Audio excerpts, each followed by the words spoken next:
Hi Sophia, thank you for stopping by. So the question that I'm already getting from my friends even before this whole abortion video goes live is, how do you find the courage to tell people about your abortion?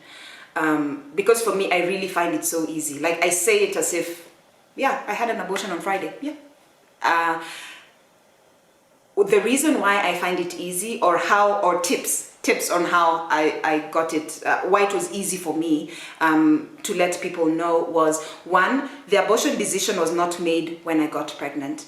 The abortion decision was made even before I conceived. I've already known I don't want kids.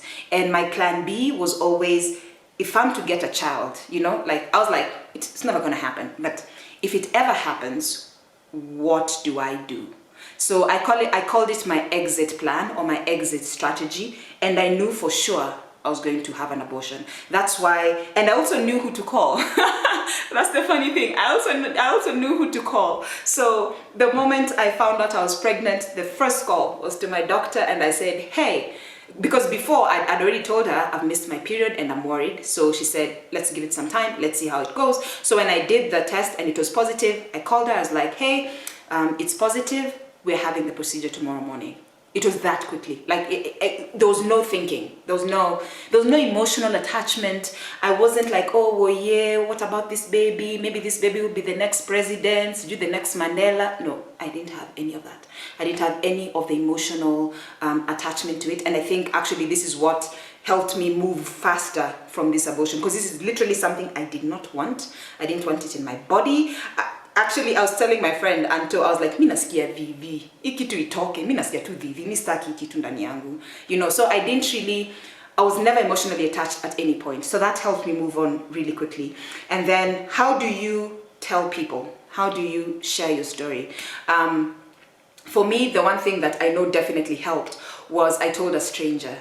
A stranger in the sense of, I'm doing this project with an NGO, I won't mention, but I'm doing a project with an NGO, and we are having like one of our final meetings with the officers in Europe and the officers here in East Africa, and it was a meeting about the Grace Cup, so I could not skip it. Like, I'm the guest of honor, it's a meeting about my business, so I have to be there. And this is also the disadvantage of being the only person in your company, because you have, like, if I had an assistant, someone else would have represented me, but then I'm by myself. So the meeting was supposed to be on Friday at 2. The doctor told me to take the medicine on Friday at 12. And he told me I should clear my whole weekend. Like, after you take the medication, you will not be able to do anything else. So that was on that Wednesday. So I called her immediately from the hospital. I called her because I knew this was a very big meeting, and I didn't really want us to cancel. But I had no choice. Everything had to be done according to what the doctor had said. So I called her and I told her, is it possible that we move the meeting to another date? Or could we still have it on Friday, but before 11? That's what I told her. Could we have the meeting before 11? So she said, because of the time difference, it's not gonna work. But then she was like, she was like, what's happening? So I told her, I cannot attend this meeting because during that time, I'll be having an abortion. Like, it just came out. I told her, I can't because I've been having an abortion at that time. And I could feel the shock on the other side of the phone. Like, she was so shocked that I was so open, because I could literally have said anything else. I could say my cat died, something. I could literally say anything, but I just chose to say the truth. I just chose to tell her, I'm having an abortion. And it's amazing how, I'm going to tell you the reactions of other people, but it's amazing how she reacted, which is the same as how everybody else reacted, really. She was so shocked, not at the fact that I told her that, but at the fact, like, it was more of, are you okay? Are you in the right mental space? Because she knew definitely I didn't have to tell her, but I've told her the truth. And she was like, I'm wishing you love and light. She was almost crying. She felt so bad for me. And I was like, no, don't feel sorry. I'm like, don't feel sorry for me. I'm like, I've chosen this. I'm like, I've chosen it. I'm not being forced. This is not emotional for me, so don't feel sorry. And then in the end, she just ended up sending an email to everyone saying, Ebby's having a family emergency. Ebby's having a family emergency, so we'll have to push the meeting to another time. But after telling her that, I found it very easy to tell everybody else. Like today, when the NTV journalist was here, when we were doing the story on the Grace Cup, we were just, after the interview and everything, we're just talking about stuff, just general stuff. Then I was like, ooh, actually, today is the first day in 3 days where I've actually like put on some makeup and actually looking good. And she was like, oh, Queenie, what was happening? And I was like, oh, I had an abortion on Friday. Like it just rolls off your tongue because there's no shame attached to it. I don't feel drained. I just feel like this was a necessary medical procedure that had to be carried out. And this is a procedure that I'm not the first to do it. I will not be the last. I am sure there are millions in this world today, just today, who've had abortions already. So that helped.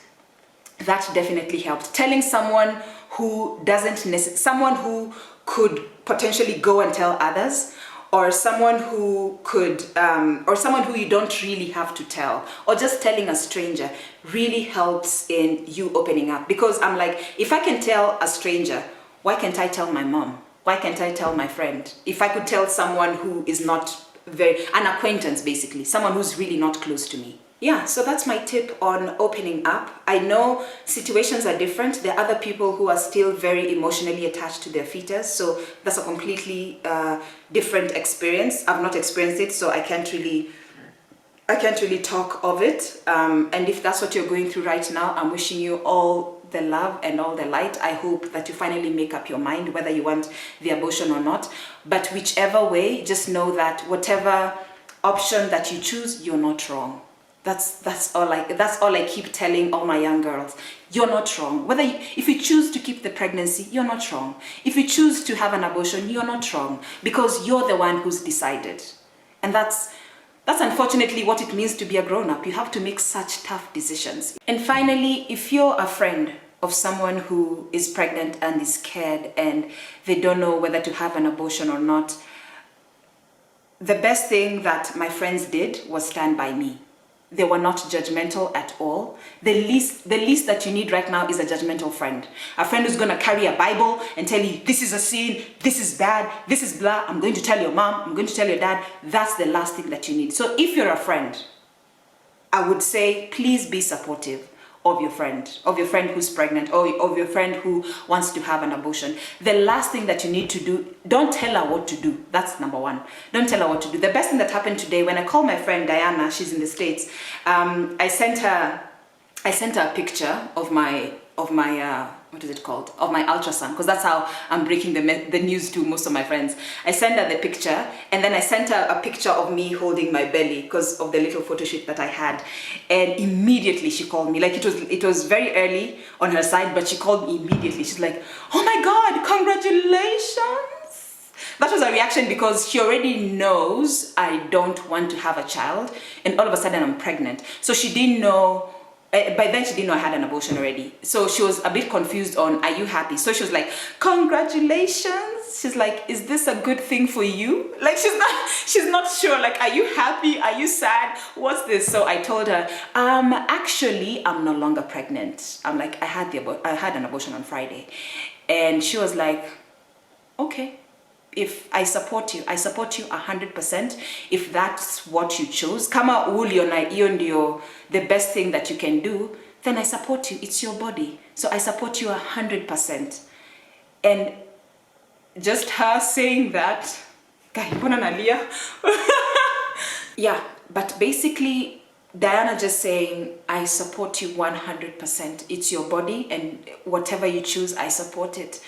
Just her saying that, even though it was after the fact, just her saying that, really, I was so much at peace, you know? I was so much at peace knowing that my friends don't judge me. They don't judge me for the choices that I've made.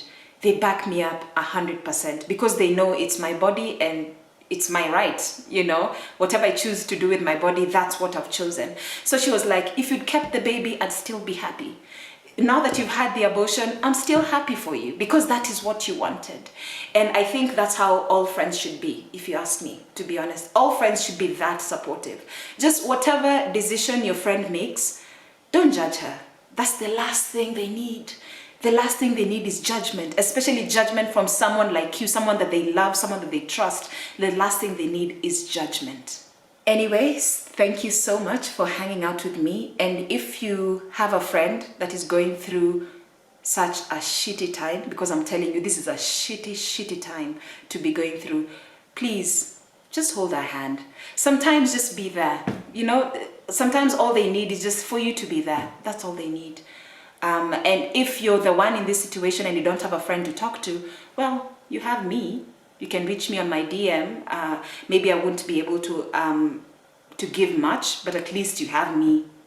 Thank you for hanging out. Thank you for those who've already subscribed. I'm just assuming that you've already subscribed. This is a pre-recorded video, so for the new subscribers, thank you for joining me. And for the rest, please subscribe. Tafadhali. Sawa. And also follow me on Instagram @thegracecup. Okay? Bye.